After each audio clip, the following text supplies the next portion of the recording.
जगत गुरु आदि शंकराचार्य भाग 10। चार पीठों की स्थापना। ज्येष्ठ भारत श्रेष्ठ भारत, अंधकार से प्रकाश की ओर आओ चले वेदों की ओर। मैं मुकेश आर्य। श्रेष्ठ भारत में आज का विषय है चार पीठों की स्थापना। मंडन मिश्र शंकराचार्य के सच्चे शिष्य और अनुयायी बन गए।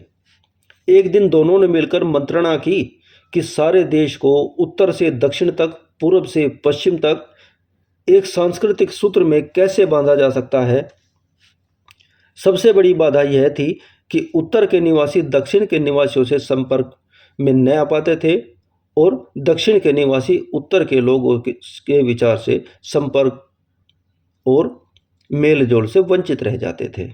यही स्थिति पूर्व से पश्चिम और पश्चिम से पूर्व की भी थी। शासन तंत्र भी अनेक मतों में विभक्त थे, यातायात के साधन न थे।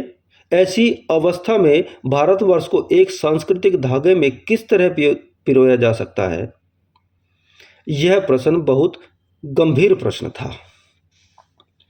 मंडन मिश्र ने, जिनका नाम अब सर्वेश्वराचार्य हो गया था, अपना अभिमत प्रकट करते हुए कहा, गुरुदेव, उत्तर दक्षिण पूर्व पश्चिम को एक धागे में बांधने के लिए केवल एक ही रास्ता है और वह यह है कि हमें चार धर्मपीठों की स्थापना कर देनी चाहिए।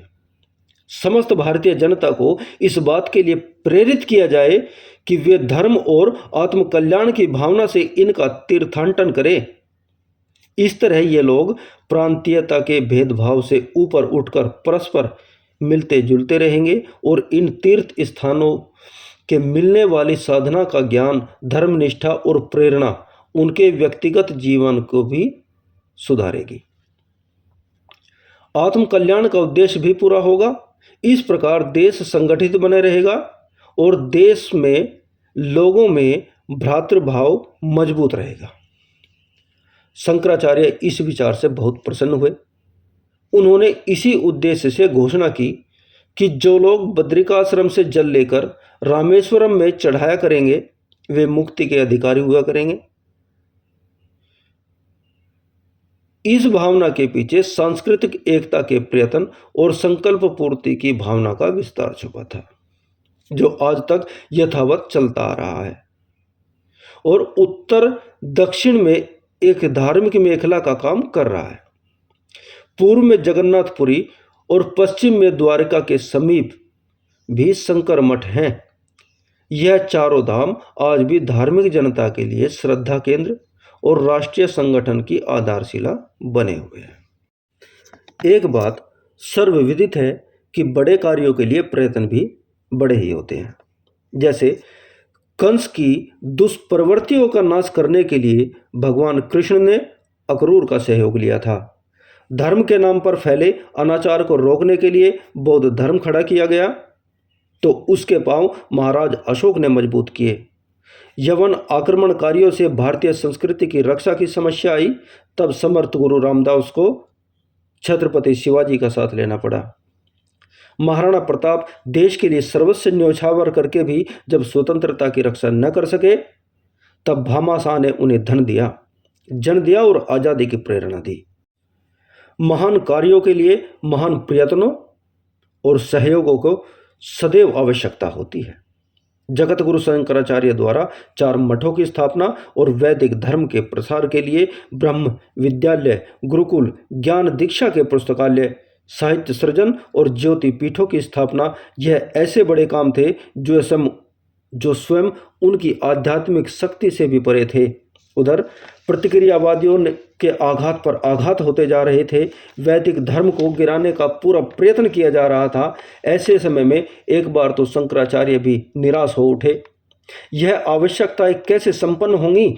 देश के सांस्कृतिक पुनरुत्थान के लिए यह योजनाएं जो मैं बना रहा हूं वह कैसे पूरी होगी? आदि जगत गुरु शंकराचार्य का महान कार्य फिर भला अधूरा कैसे रह सकता था? उन महापुरुष की संकल्पों की पूर्ति के लिए दक्षिण के महाराज मानधाता भामाशाह की तरह आगे आए उन्होंने जगत गुरु शंकराचार्य का शिष्यत्व ग्रहण किया और धर्म के लिए अपना राजकोष, जनबल और निजी व्यक्तित्व सब कुछ उनके चरणों में सौंप दिया। फिर क्या था, रुके हुए काम चल पड़े। जगत गुरु के आध्यात्मिक तथा रचनात्मक कार्यक्रम सभी योजनाबद्ध रूप से बड़ी सफलतापूर्वक चलने लगे। शंकराचार्य के प्रचार अभियान और मानधाता की सेवा बहुत सहायक सिद्ध हुई। सुरक्षा के लिए सेना, यात्रा के लिए धन, रचनात्मक कार्यों के लिए कुशल विशेषज्ञ मिल जाने से सारी व्यवस्था सरल बन गई। जो कार्य वर्षों की प्रतीक्षा के बाद संपन्न हो सकता था, वह इन साधनों के जुट जाने से बहुत सरलता से संपन्न होने लगा।